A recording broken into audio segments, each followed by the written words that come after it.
नमस्कार, मी डॉक्टर निलेश साबळे. सन्माननीय राशी चक्रकार शरद उपाध्ये सर यांच्याशी मला खरं तर थेट संवाद साधता आला असता, कारण त्यांचाही नंबर माझ्याकडे आहे, माझाही फोन नंबर त्यांच्याकडे आहे. परंतु काल सोशल मीडियामधूनच त्यांना व्यक्त व्हायचं होतं. त्यामुळे जरी मी सोशल मीडिया फार वापरत नसलो तरी सुद्धा जो काही आहे थोडाफार आहे तो आज वापरण्याची वेळ आली. मला नेहमी वाटायचं की सोशल मीडियावर आपण फक्त मनोरंजनाचे व्हिडिओ पोस्ट करत जाऊयात, जेणेकरून आपलं जे काम आहे लोकांना हसवणं तेवढंच आपण करूयात. पण कधीतरी असाही एक व्हिडिओ इन्फॉर्मेटिव्ह किंवा जे काही खरं घडलं होतं त्याचा एखादा व्हिडिओ करावा लागेल असं खरं तर मला वाटलं नव्हतं. पण ठीक आहे, वेळ असते आणि त्यावेळी त्या गोष्टी कराव्या लागतात. सन्माननीय शरद उपाध्ये सर, तुमची आणि माझी 1 ते 2 वेळा भेट झाली होती. कशी तीही मी प्रेक्षकांना सांगणार आहे. तुम्ही माझ्यासाठी गुरुतुल्य आहात, होतात, पुढेही राहाल. परंतु काल सुरुवात जी तुमच्या पोस्टची आपण केलीत की डॉक्टर निलेश साबळे यांना झी मराठीनं डच्चू दिलं. मी खाली का बघतोय, मी मुद्दे काढून बोलतोय, उगाच वेग काहीतरी बोलत नाहीये म्हणून मी मुद्दे काढून बोलतोय. कारण उगाच माहिती न घेता एखादा पटकन व्हिडिओ बनवणं किंवा पटकन काहीतरी लिहिणं मला वाटतं ते जबाबदारीचं वाटत नाही माझ्यासारख्या माणसाला. जर आपण आपली बाजूच नाही मांडली तर लोकांना आपली बाजू कशी कळणार, म्हणून हा सगळा मी घाट घातलेला आहे या व्हिडिओचा. खरं तर आपण सुरुवात केली की झी मराठीनं डच्चू दिला, हकालपट्टी केली वगैरे वगैरे. मला फक्त एक प्रश्न विचारायचा सर, की तुम्हाला यातली पूर्ण माहिती आहे का? किंवा बाहेर सुद्धा मीडियामध्ये लिहिणाऱ्यांना काय ते लिहू शकतात.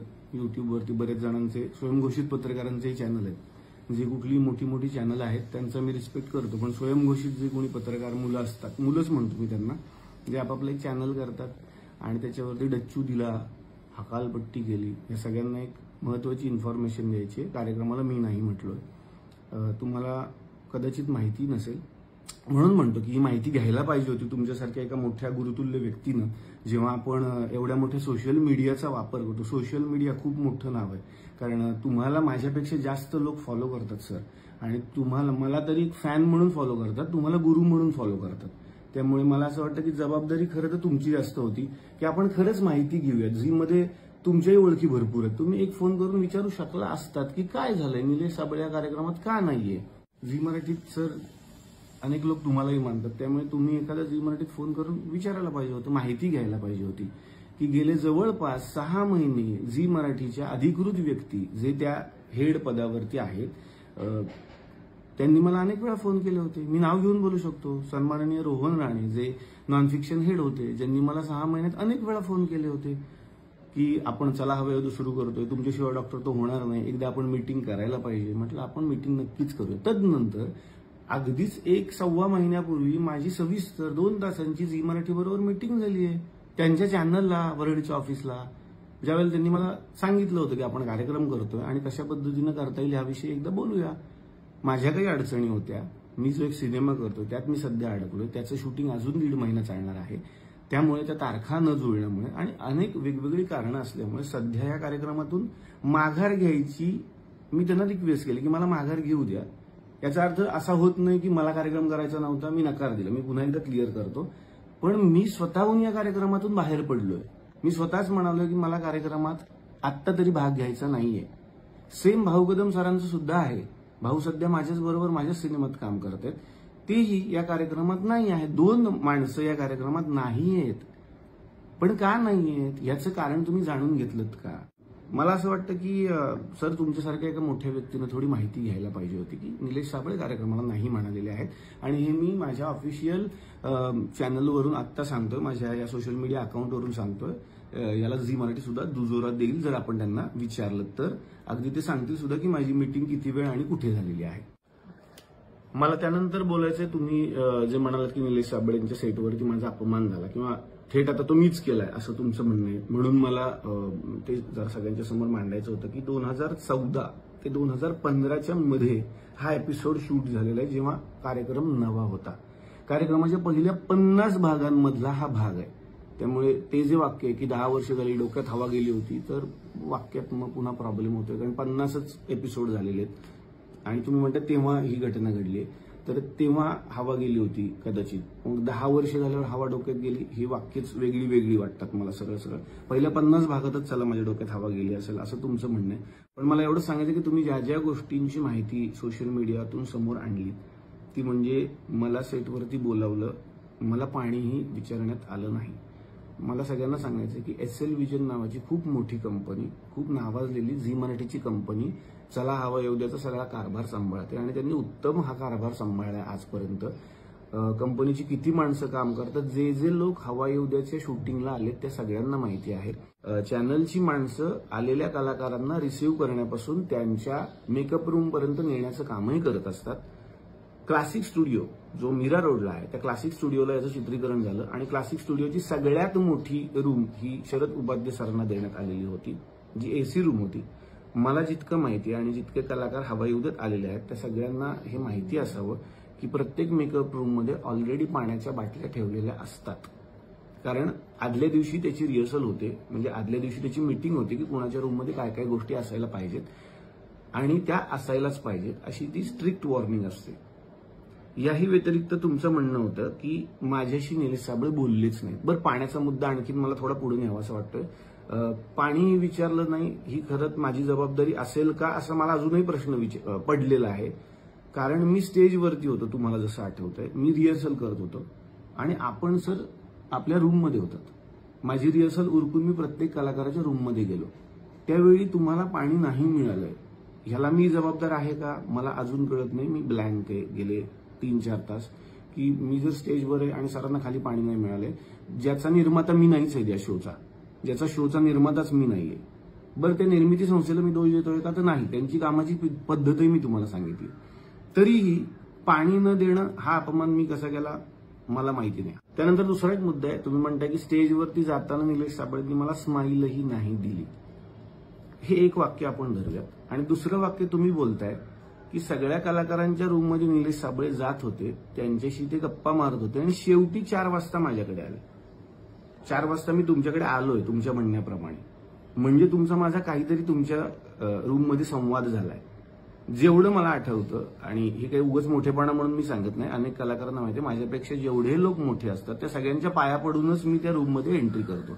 अनेक मोठमोठी मंडळी आहेत, मी पाया पडल्याशिवाय त्यांच्या रूममध्ये जात नाही. तसंच तुमच्याही बद्दल झालं. याला साक्षीदार वैजयंती आपटे मॅडम आहेत आणि केशव पेडणेकर, हे जेव्हा चॅनलकडून हा शो सांभाळायचे ते सुद्धा याला साक्षीदार आहेत. आम्ही तुमच्या रूममध्ये आलो, मी तुमच्या पाया पडलो, तुम्ही मला आशीर्वाद दिले, तुम्ही माझं खूप कौतुकही केलं, मला सांगितलं की कार्यक्रम अजून पुढे चालू आहेत. मग आपण संवाद साधला की आज अशा अशा पद्धतीनं हा एपिसोड होणार आहे, ही प्रहसनं आम्ही तुमच्यासमोर सादर करणार आहोत, अशा आपण गप्पा करणार आहोत. आता हा झाला एक मुद्दा 4 वाजताचा. तदनंतर मी स्टेजवरती गेलोय आणि आपण सगळे स्टेजवरती जातो नॉर्मलीच, आधी ठरतं काय काय करणार. जर मी स्टेजवरती गेलो, आता स्टेजवरती जाताना मी कुठली स्माईल देणं अपेक्षित आहे मला अजूनही कळलेलंच नाही, जर आपला संवाद ऑलरेडी झालाय सर.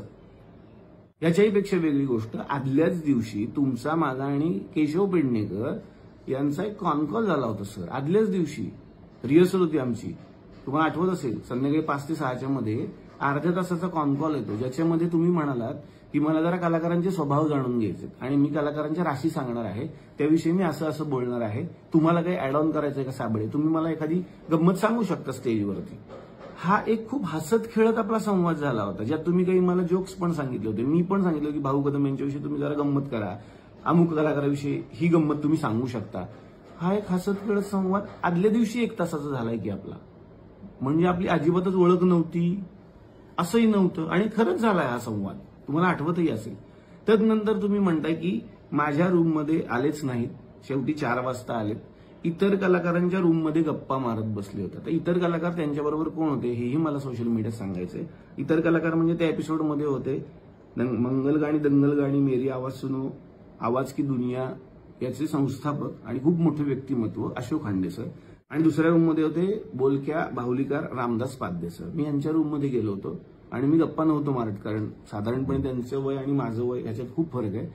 पण रामदास पाध्ये सर आजच्या या कार्यक्रमात काय काय सादरीकरण करणार आहेत हे मला ते सांगत होते. त्यांनी परदेशातून काही नवीन बाहुले आणलेले आहेत, त्याविषयी ते मला माहिती देत होते, जी की घेणं मला गरजेचं आहे, कारण आपला संवाद आदल्या दिवशी झालाय, तुम्ही काय काय सादर करणार आहात. रामदास पाध्ये सर त्याच दिवशी आल्या कारणानं आणि त्यांच्याशी आदल्या दिवशी माझा संवाद झालेला नाहीये, ते मला सांगत होते की दिग्दर्शक म्हणून हे तुला पटतंय का बघ, की आणखीन यात ते ऍड ऑन करूयात. सेम अशोक खंडे सरांनी त्यांचा एक मोठा ताफा आणलेला होता, जे की गाणार होते, नृत्य करणार होते आणि ते रात्री शूटिंग वेगळं होणार होतं आपल्या गप्पांनंतर. तर ते सांगत होते कुठली कुठली गाणी आपण यामध्ये घेऊ शकतो, कुठल्या कुठल्या गोष्टी आपण सादर करू शकतो. साधारणपणे सर, जेव्हा दिग्दर्शकीय धुरा सांभाळायची असते, प्रत्येकाला माझ्या पद्धतीने वेळ देणं जेवढा शक्य होता, गरजेचा होता, तेवढा मी आतापर्यंत हवाईउद्योग दिलेला आहे. त्यानंतर एक महत्वाचा मुद्दा तुम्ही लिहिलाय की कार्यक्रमात 15 मिनिटातच भराभर माझं काम उरकण्यात आलं. तर तसं होत नाही सर, हे सगळ्यांना माहिती आहे. कार्यक्रमात रोल जो टाइम असतो आमचा, तो कमीत कमी 2-2.5 तासांचा असतो. प्रेक्षकांच्या समोर एपिसोड 45 मिनिटांचा जातो, पण त्याच्यासाठी रोल 2 तास होतो हा कार्यक्रम. आणि अगदीच हे सिद्धच करायचं झालं तर झी मराठीशी तुम्ही संवाद साधू शकता की त्या दिवशी कार्यक्रम किती वेळ रोल झाला होता. 2 तास हा रोल होतो. आणि जे लोक कार्यक्रमात आलेले आहेत त्या सगळ्यांना माहिती, प्रेक्षक म्हणून जे लोक आले त्यांनाही माहिती आहे की कार्यक्रम किती वेळ रोल होतो. सर, प्रत्येक कलाकाराला आपापला मुद्दा मांडण्यासाठी आणि आपली कला सादर करण्यासाठी भरपूर वेळ कार्यक्रमात दिला जातो. त्यानंतरचा तुमचा असा मुद्दा आहे की तरी गप्पा जेव्हा सुरू झाल्या इतरच कलाकार जास्त बोलत होते, मला बोलायला मिळालं नाही. समजा इतर कलाकार कोण आहेत पुन्हा बघूयात. सन्माननीय अशोक खंडे सर, सन्माननीय रामदास पाध्ये सर. जेव्हा मी एखाद्या गुरुतुल्य व्यक्तीला प्रश्न विचारतो तेव्हा त्यांनी काय उत्तर द्यायची हे मी नाही ठरवू शकत सर. त्यांनी किती वेळ बोलायचं, त्याचा अनुभव त्यांनी किती वेळ सांगायचा, हे ती व्यक्ती ठरवते. ह्या दोन्ही व्यक्ती माझ्यासाठी जितके तुम्ही मोठे आहात तितक्याच याही 2 व्यक्ती माझ्यासाठी मोठ्या आहेत. तुम्ही कमी बोला सर, तुम्ही जास्त बोला सर, असं मी कसं करू शकतो? आणि यातून त्यांच्या जास्त बोलण्यातून तुमचा कसा अपमान होतोय मला अजून नाही कळलं. तर ही घटना 2014 ते 15च्या मधली हा एपिसोड. आणि त्यानंतर आता 2025 म्हणजे 10 वर्षांनंतर तुम्ही सोशल मीडियावर लोकांच्या समोर हा मुद्दा मांडलात. पण मला प्रेक्षकांना सांगायचं, यानंतर सुद्धा शरद उपाध्ये सर आणि माझी एक चांगली भेट झालेली आहे, ती आता मी तुमच्यासमोर सांगतो. ज्येष्ठ अभिनेत्री निर्मितीताई सावंत यांच्या मुलाचं म्हणजे अभिनयचं लग्न होतं आणि त्या लग्नामध्ये आम्ही दोघे एकत्र भेटलो. सर, तुम्हाला आठवत असेल, एकाच टेबलवरती शरद उपाध्ये सर आणि मी, आपण दोघेच बसलो होतो. तुमच्या सुविद्य पत्नी होत्या आणि माझी बायको शेजारी बसली होती. आपण चौघं त्या टेबलवरती बसलो, बाकी कोणी नव्हतं. एक राऊंड टेबल होता आणि जवळपास 2 ते 2.5 तास आपण जेवण केलं, आपण सगळ्या गप्पा मारल्या. तुम्ही हवाईउद्याविषयी बोलत होतात, तुम्ही माझं कौतुक करत होतात, तुमचं भविष्य खूप चांगलं आहे याविषयी बोलत होतात, मीही तुमच्याशी संवाद साधत होतो. तदनंतर तुम्ही असं म्हणालात की निलेशजी, आपण एक फोटो घेऊयात. तुमच्या मोबाईलमध्ये आपला एक फोटो सुद्धा आहे आपल्या सगळ्या फॅमिलीचा. याला प्रूफ म्हणून अभिनयच्या लग्नातले जर फोटो मी मागवले तर आपल्याला तोही फोटो सापडेल आपण एका टेबलवरती बसलेला, कारण बऱ्याच वेळेला फोटोग्राफी झाली. आणखीन प्रूफ म्हणून निर्मितीताई सावंत स्वतः त्या टेबलपर्यंत आल्या होत्या आणि त्यांनी विचारलं होतं तुमचं जेवण व्यवस्थित चाललंय का वगैरे वगैरे. मला असं वाटतं की ह्या सगळ्या गोष्टी ज्या घडून गेल्यात ह्या आता आपण लोकांच्या समोर मांडण्याच्या, पण ती वेळ आता आली म्हणून मला त्या गोष्टी मांडायच्या होत्या. माझा प्रश्न एवढा, जर 2.5 तास आपण दोघे एकत्र संवाद साधत होतो 2017ला, तर तेव्हा तुम्ही हा मुद्दा का मांडला नाहीत की निलेशजी 2015च्या कार्यक्रमात मी तुमच्याकडे आलो होतो, अशा घटना घडल्या, मला तुमचा राग आलाय किंवा मला वाईट वाटलं, मी तुमची माफी मागितली असती त्या क्षणाला. माझं हेच म्हणणं आहे की याच्यासाठी सोशल मीडियावरच तुम्हाला यायचं होतं, म्हणून मी ही सोशल मीडियातून व्यक्त झालेलो आहे.